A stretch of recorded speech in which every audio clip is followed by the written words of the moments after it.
नुकतीच गट क पूर्व परीक्षा आता 11 जानेवारी रोजी होणार आहे.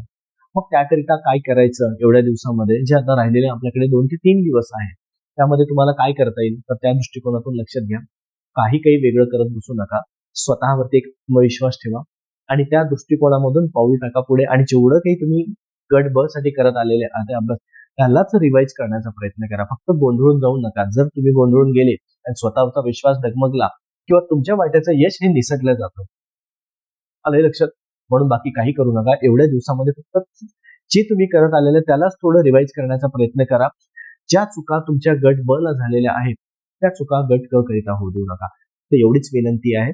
बस बाकी काही करू नका. आणि जे काही तुम्ही नव्याने करायचं आहे, कुठली पण असू द्या निर्णय, की ज्या आता तुमच्या हातामधून निघून गेलेली परीक्षा, त्यासाठी रडत बसण्यापेक्षा ज्या तुमच्या हातामध्ये येणाऱ्या आहेत, त्या परीक्षेला वरती चांगल्या पद्धतीने ताकदीने पुढे राहू दे.